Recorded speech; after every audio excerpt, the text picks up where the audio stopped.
Okay, so here are the answers to Ian Shop's questions number 31 to 40. So all these things that look a bit like bullets, when you find them actually out of the rock, these are belemnites. Okay, so they are essentially squid. They're the bones of a squid. Used to swim around in Jurassic seas. And this really big sample here. Let's turn it on its side. You can see they're all sticking out of the rock. They're all forming a layer. Sometimes you'll hear people calling these a belemnite battlefield. They're just all lying around like a whole bunch of bullets. Oh, is it really heavy? There you go, you can see them again. So lots of them all in there, pointing in one direction. They've been rolled around in the currents to do that.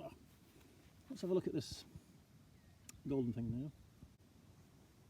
So in there with the belemnites, we've got this pyrite preserved thing.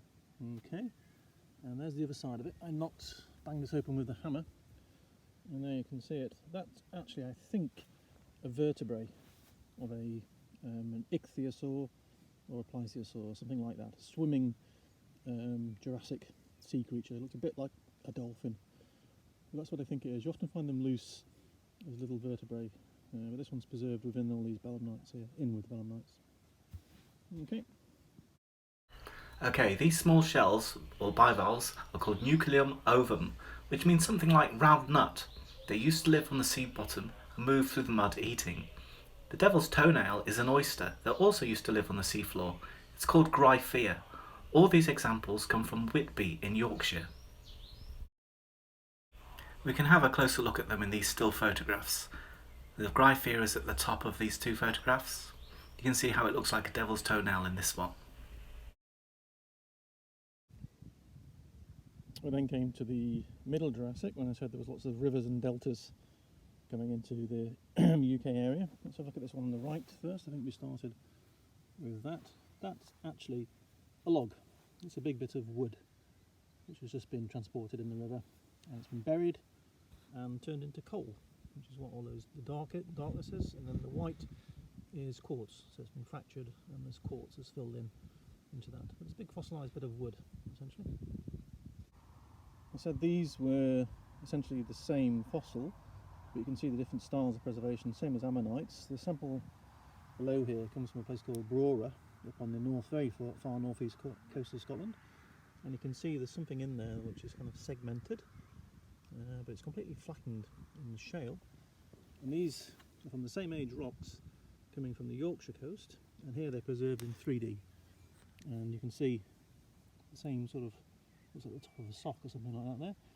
These are actually horsetail plants, reed-like plants, which you find living in swampy environments present day. You can see one sticking out of the rock through there. So they're basically fossil plants. And the last one, these are also roots. So this is an old soil. So these are roots going into what would have been a sandy soil, and above this, in the rock succession, there was a coal just above here. So these are fossilised roots. That tells you about the environment the rock was made in. It was sort of a swamp or a lower part of a river system just before it's going into the sea, a delta plain. Okay. You can take these two together. So ammonite, again, really nicely preserved ammonite through there on the side. Nice little bivalve.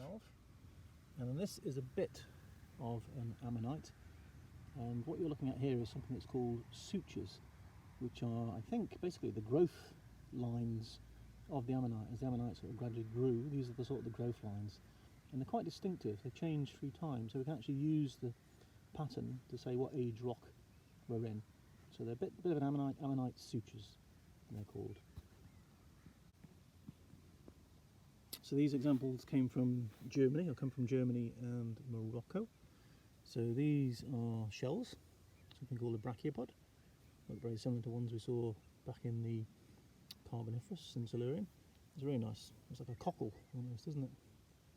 Both sides of the shell preserved right through there, and a couple of nice ammonites coming from Germany. So this, you can actually see on this surface, that's actually oil. So the oil has come out of the rock. It's actually along a fracture. You can see it, the fractures on the edge of the rock there. So here you've got a nice example when you actually bash this open. It smells like you're at a petrol station. That's the oil being squeezed out of the rock, again, as it's getting buried and heated. So this rock comes from Kimmeridge Bay. It's come from a level called the Black Stone Bed, because it's a black stone. It's super light, and actually if you had a cigarette lighter, you can see it on the edge there, you can actually set fire to this. It's so rich in organic material, you could set fire to it. So it's basically an oil shale. So a lot of the oil that we find in the North Sea is being produced out of this. It gets buried, it's squeezed, it gets hot, and oil squeezes out the side, and you can start to see some coming out the side there. And actually this next sample, which we'll come on to, you'll see is oil coming out of the rock.